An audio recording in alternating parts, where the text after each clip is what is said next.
Now that we live in a post-AI world where AI is absolutely everywhere, what is the future going to look like? Well, I think I finally have one prediction. Welcome back to the Post-AI podcast. It has been a long time since we've done an episode, and there's a specific reason for that. I actually got pretty depressed about this topic. So I was really excited about AI. I actually talked about AI really early on. I believe it was 2017 or 2018 when I went before the Chamber of Commerce and did a talk on AI and how it's going to change the world. And I sort of predicted a lot of the stuff that has come to be now. A lot of my thoughts were inaccurate. A lot of my thoughts were accurate, but I knew that AI was going to play a really big role. A lot of people, businessmen came up to me after the event and basically said, hey, one guy said, I hope that I'm dead before I see any of that. And another guy said he's retiring before AI takes over. And it was one of the worst received talks I've ever given. And as I've processed through what the world is going to look like after AI, so that's why we call this a post-AI podcast, I have started to understand why they felt the way that they felt.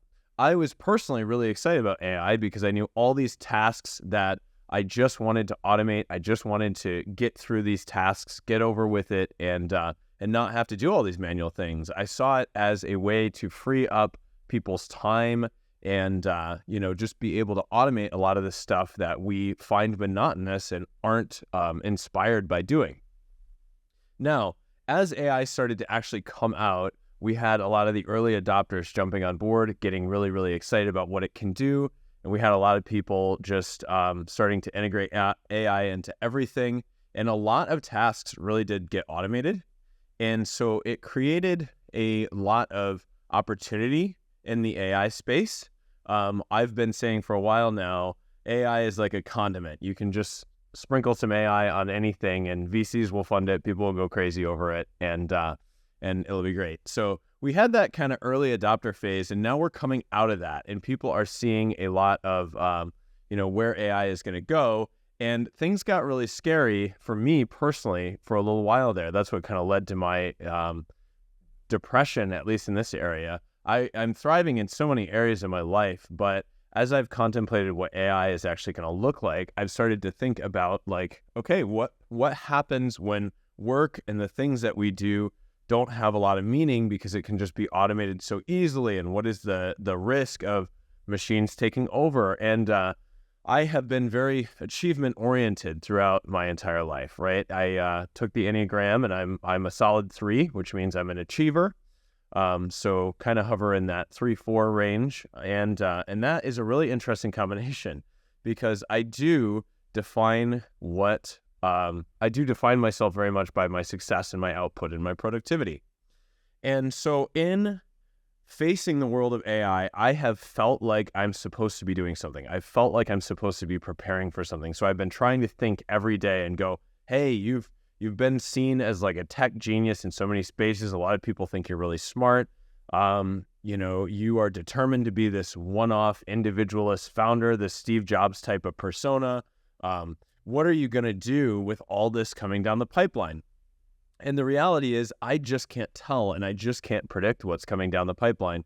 And that has sort of sunk me into this depression because whenever you feel that you need to be doing something about something, you need to make a change in your life because you're not, doing well enough at XYZ, and then you don't actually know what to do about it, or you're not taking the next action steps, you can end up feeling a real sense of stagnation and depression.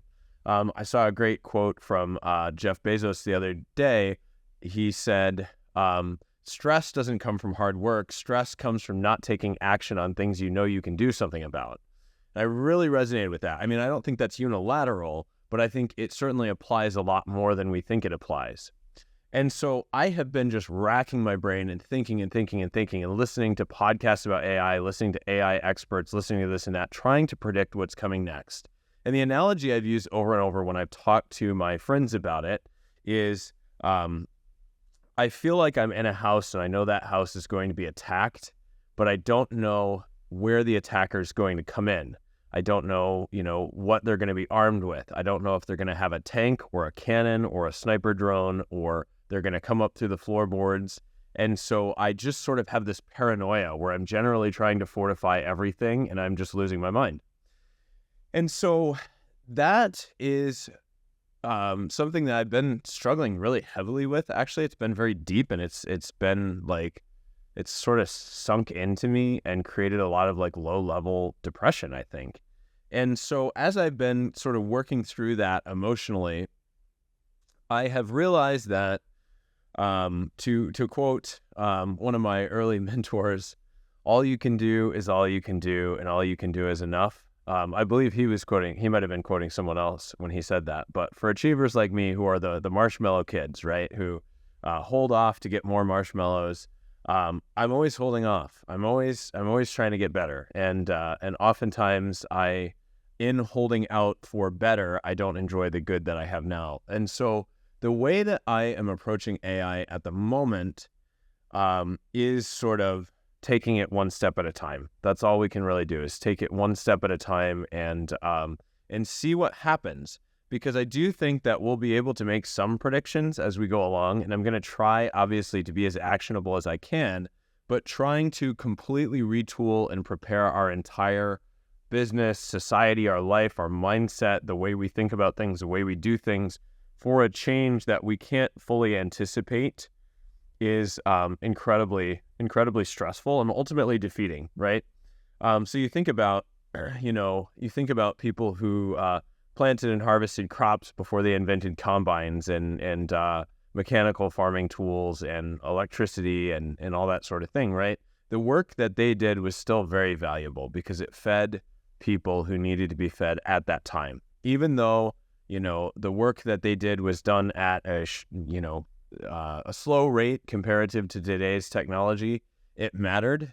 It fed the people they cared about. And that's the way I'm thinking of it now, right? So I'm going to feed the people on my team. I'm going to feed myself. I'm going to feed my family. I'm going to take care of the people around me. And I'm going to try to create as good a life as possible with the technology and the world that we have right now. All that being said, and I think that is a very, I can't explain how emotionally significant all of that is to me.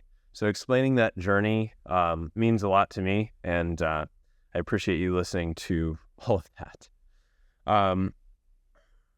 Coming into where I think AI is headed, we had a time period with early adopters, right? Early adopters to AI said, awesome, now I can do the same thing, but I can do it faster and I can do it more efficiently, right? I used to write copy and I could write good copy in hours, and now I can write good copy in seconds, right? So that's what happened. And this follows the early adoption value cycle that is consistent in tech, right? So we basically have early adopters who are like, oh, so I'm so excited about this technology. Every technology promises that they are going to provide something. They're going to say, hey, you can get the same level of value. You can charge the same amount for your services, but now you can do it faster and better. And it's going to be easier for you. And you're going to get ahead by doing that, right? And so all of a sudden, the early adopters get this leap into the market. They're like, oh, sweet, I can do all this really fast. I can get ahead. And then the market starts to kind of catch up. The market sort of realizes that, oh, actually, we can do this a lot faster now, right? We aren't going to need the same resources to do this by hand if we can do it with a combine or whatever the analogy happens to be, right? And so the market catches up, and now all of a sudden everyone is racing with the new technology at effectively the same speed. And then you just repeat the cycle, right? Someone else tries to find out another efficiency, and they work through it. So what has happened, particularly in copywriting is a really good example because we do a lot of copywriting at our agency. I write a lot of copy personally because I find it really impacts user experience. It really impacts conversion rate. And so it's really important to nail it. So I spend a decent amount of time writing copy on a regular basis. And what I had done previously is I would sit down, I would try to make an outline, I would work through my writer's block, and then I would, output my content. And what I am doing now is certainly different.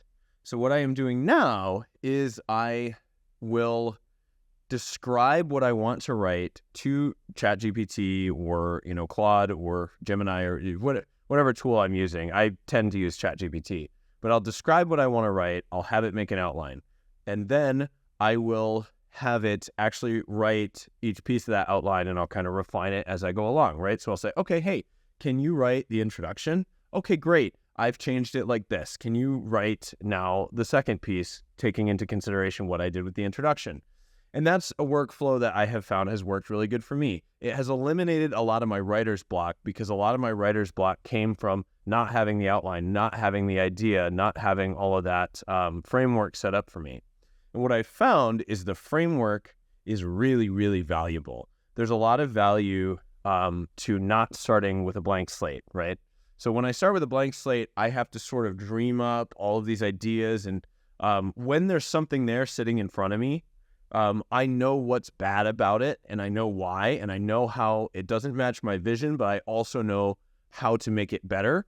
I almost work out of a state of offense where I'm like, I'm offended that this copy doesn't match my vision. I'm offended out of this, the fact that this copy isn't as good as it could be or isn't as good as I believe it should be.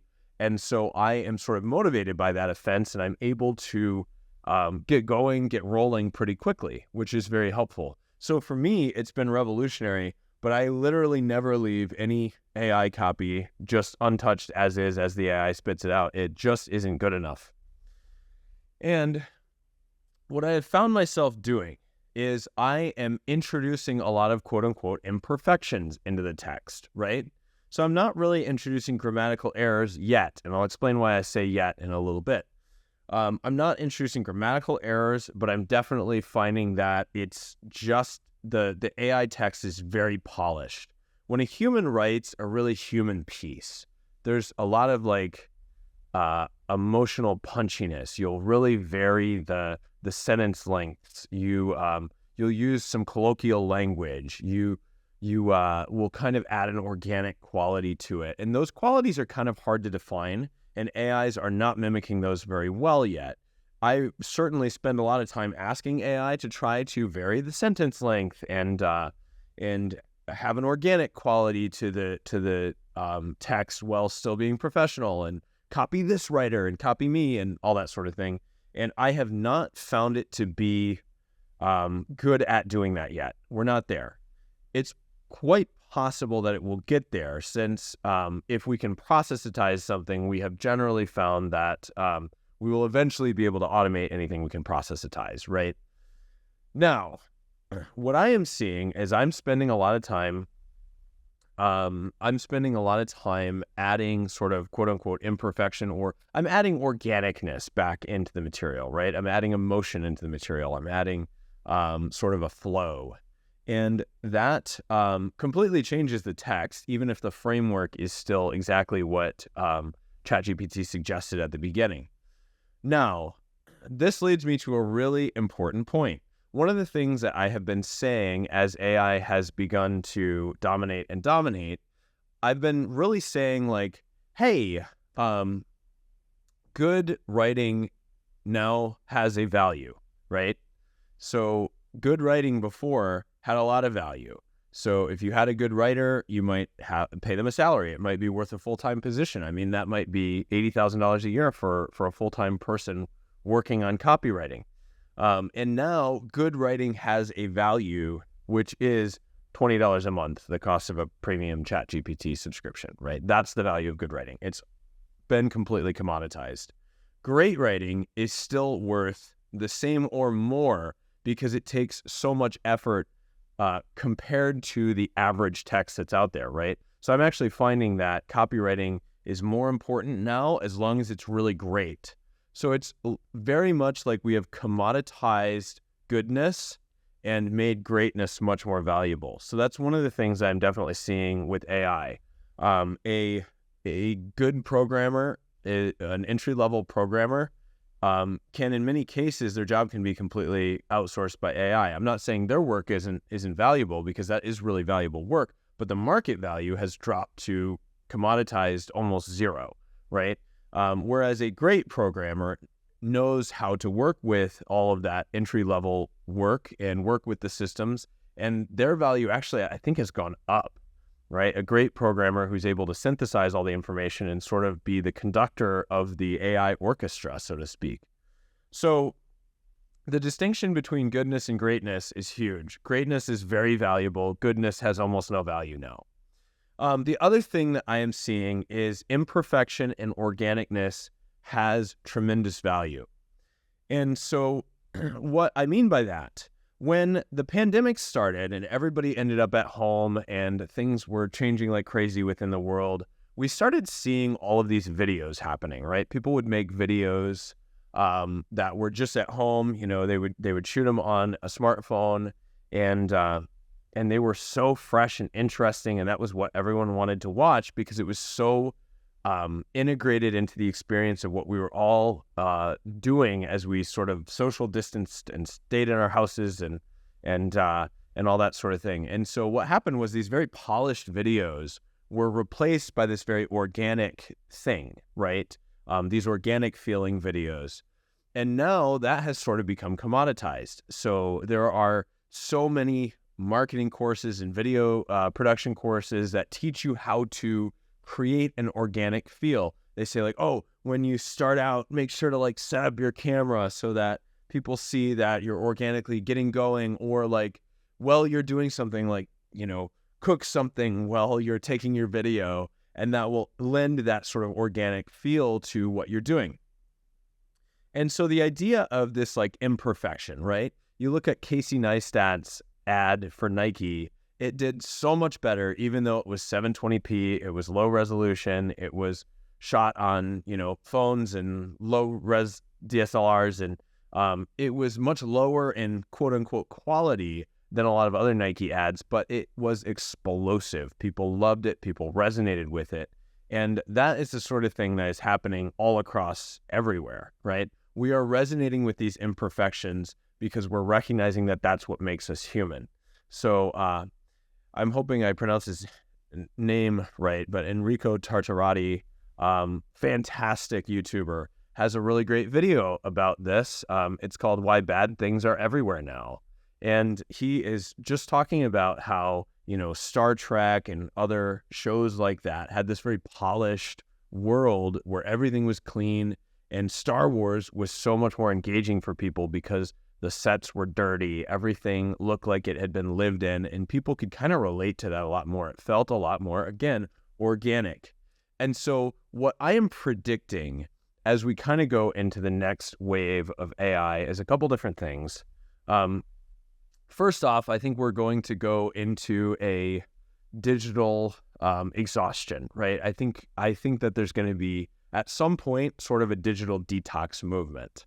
I see the digital detox movement being led by people who are just sort of jaded and sick of always being the product, always being marketed to, having their attention constantly vied for, and just saying, hey, let's do some real life things. I could see things like, you know, malls or in-person experiences or cruises or whatever kind of coming back as people, even like experiences that feel less commercialized, like, hey, go take a trip in the wilderness with 20 other people and meet each other and answer questions together and things like that. I could see that being really powerful, but I think we will go into this like, I'm so exhausted by the digital detox era time period. We've become so used to like everyone is trying to sell you a free copy of their PDF, you know, and no one wants the free PDFs anymore. I mean, that's kind of what has changed. So I think we'll kind of head into that digital detox. I think secondly, greatness has tremendous value, effort has tremendous value, and goodness is completely commoditized and it's worth nothing now, functionally nothing. And finally, I see organic imperfection as being something that AI is probably going to try to emulate soon, right? So we're going to maybe start seeing AIs start talking in more colloquial ways. We're going to see advertising media start to add in, punctuation issues and things like that as a sign of trying to kind of mimic the organic feel of conversation. And so you see a lot of posts, memes, particularly like Tumblr screenshots that get turned into memes and stuff like that. What I find really fascinating about that is those are typically made by people who understand English language really well, right? So they are people who they don't put in any punctuation. They aren't adding capitalization. They are using run-on sentences. They are abbreviating a lot of things or using a lot of slang, that sort of thing. And it's not because they don't know the rules of English. It's because they know the rules of English well enough to break them in a way that's funny and interesting, right? So they know exactly how to create sort of a pithy, funny, dry, witty sentence structure by eliminating all of that extra fluff and by just, breaking the rules in such a way that it creates a humorous effect that sort of has a sort of resonance to it, right? If you break the rules in such a way that it looks like you don't know the rules, that's different than if you break the rules in such a way that indicates you know the rules, but you are transcending the rules intentionally to create something else, right? And that's what a lot of these Tumblr people are doing. So that's what a lot of older people or people who aren't as, internet cultured or whatever, they see this and they're like, oh, they don't know, look at this bad grammar. They don't know language. Nobody respects good English anymore. And it's like, no, actually, a lot of these people do understand that. They're actually transcending it, and they're working with a different set of less concrete rules that are taking into consideration a lot of different factors, and they're creating something really unique because of that. So they're creating a funnier experience that you can appreciate in a more nuanced way. And so I see this as something that AI is going to start to emulate.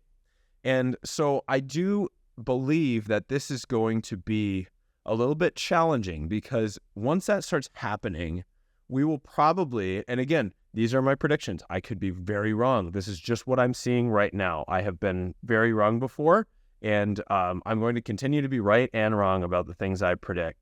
But I'm just trying to figure out what's going on in this post-AI world. But I see that sort of thing will be the next early adoption, right? The very next, hey, our AI is able to be colloquial. Our AI is able to be organic. Maybe some marketer will come up with a phrase for that, like organic conversation engine or something like that. And it will start to introduce some of those mistakes. And we might really get detailed with that and really start to integrate some of that quote unquote Tumblr speak where, people are breaking the rules of grammar intentionally in order to create a more organic, nuanced human feel. Once that happens, that will be interesting for a while, and then it will become, again, commoditized. It will become ubiquitous, and then we'll just have to look for the next thing. And that's the continual cycle of tech. Those are the promises of tech. Things become easier and easier, but then we take them for granted, and they no longer have value because they are ubiquitous, and they are commoditized, and they're everywhere. So we'll have to see what the future brings. But for me, I keep going back to whatever feeds yourself and the people around you at the time is worth it. And I'm spending a lot more time trying to be where I am and appreciate the people around me and enjoy life than I am trying to chase the hype now. Because I am recognizing that it is a never-ending cycle, and the cycle of optimization is actually starting to impact our appreciation for life. So anyway, hope you took something away from all that.